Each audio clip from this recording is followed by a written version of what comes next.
bring it up, but in this context, it's great because I am one expert in something very specific. I'm an expert in the origins of podcasting. Would you say? I would think I would agree with that. So when I hear these two experts, speaking this way, I have to question everything else that they talk about. Again, not picking on them. I like them. I like the show. I love how Heather talks. And I actually just wanted to. She's supposed to talk like this. It turns out, you'll hear it in a moment. She used to be on This American Life. To share, not my screen here, but don't share.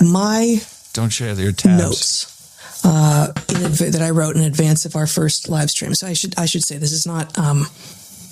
This is not the sort of thing that I tend to. In fact, at the point that podcasts started being a thing, and I don't even know when it would have been. Maybe early teens. Early teens. How about 2003? Right. At some point. I mean, there had been things that weren't called podcasts for a long time. I remember actually recording episodes of This American Life in the 90s and taking them with me to Madagascar so that I could listen to them. So, oh yes, I remember. I remember recording This American Life on a cassette and taking it to Madagascar. Really, an early form of podcasting. So it's really all now that, and it just came around in the teens. Long form conversations in that case. Wait, what does she have to? What does the price of bread have to do with her trip to Madagascar? I was expecting her to say, I was on my way to Doha, but I went to Doha. Yes, I had a meeting with the sheik. Went to Madagascar first. Yes, that was called a radio show that we recorded on a cassette. But yes, this predates podcasting from, what was it, the teens? Yes. For a long time. I remember actually recording episodes of This American Life in the 90s and taking them with me to Madagascar so that I could listen to them. So, long form conversations in that case, highly scripted and beautifully put together. That's not a podcast. What? Been going on for a long time, but I remember you making a joking comment to me at some point in the early teens about that's when podcasting started. Early teens. Podcasting had to be last on my list of things I would ever want to do, since I prefer not to be. Well, here it comes. In front of a camera and just kind of riffing. Okay, let me just give you the abbreviated version of history. When I convinced Dave Weiner in 2000 to put the enclosure tag into RSS, and it actually worked for several years, but there was nothing until I saw the first iPod, and then created a script that basically put a recorded MP3 file onto your iPod, and instead of a song, and the album was the show title instead of the album title, and that was the birth of podcasting in 2003, and it wasn't until probably about 2 years later that a guy came along and said, "Hey, why don't we call it podcasting?" And it wasn't that idiot from the newspaper, but anyway, he says he did. But it doesn't matter. These are the experts, and they're about to tell you the origins of podcasting. So I don't know what the date was. It's possible we could look it up, but I believe the initial podcast is Adam Curry, the Podfather, and the initial podcast in the universe. Yeah, I think so. So this is interesting. So first of all, he skipped over the entire creation of the whole mechanism, because it wasn't just a recording on the internet. The RSS feed was key to this. So but that's a detail they're never going to get.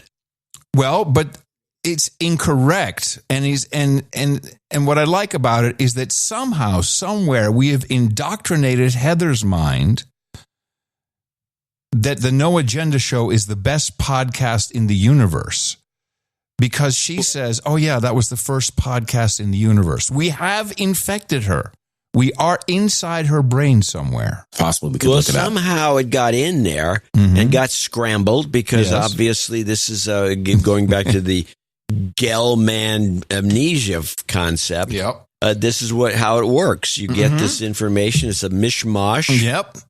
One of the things I have to say to people that listen to our show is that we are susceptible to this too. Absolutely. But we have nothing but feedback. We get tons of it. We look at it all. We sift it, and we change. We make corrections, and we try to reflect reality as best we can. I think better than anybody else, to be honest about it. And that's because we have thousands and thousands of producers. And we have them online live as we speak. Yep. That allow Adam to sound funny because he steals the material from the chat room. I do. It's not stealing. It's given to me freely, value for value. He has writers on the fly. He's got writers in his ear. By the way, I did a radio show in Canada once, and it was, I forgot the name. It was very famous at the time.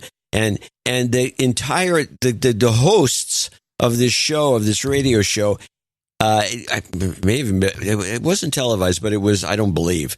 But the hosts had IFBs in, and as they spoke spontaneously, they had producers in the back telling them what to say and what to ask. Yes, here's your line for this.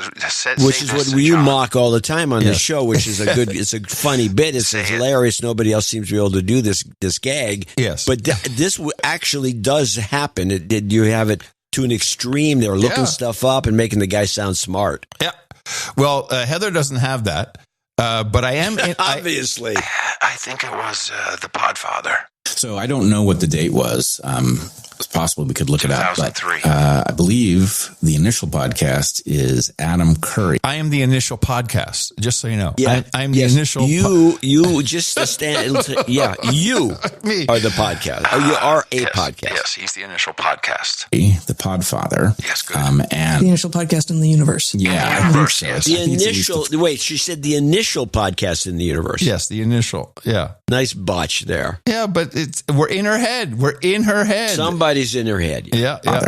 And the initial podcast in the universe. Yeah, I think so. I think it's at least the first place that it was called that. Obviously, you're right. There are precursors in the same now, see, this is my point. It's just freewheeling way that Beatles movies are sort of precursors to modern music videos. I'm the Beatles of podcasting. This is what I like, and this is where it gets crazy. That it was called that. Obviously, you're right. There are precursors in the same way that Beatles movies are sort of precursors to modern music videos, if modern music videos are even still a thing. And this is where I'm living in her head rent free. He used to be on MTV. MTV is either about to or has gone off the air. Yeah, he was on MTV. Don't you remember? Apparently, nobody wanted their MTV.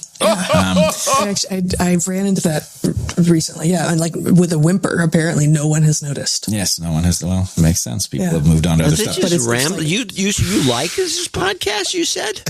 I like them. I'm not so sure. They're just rambling about meaningless drivel.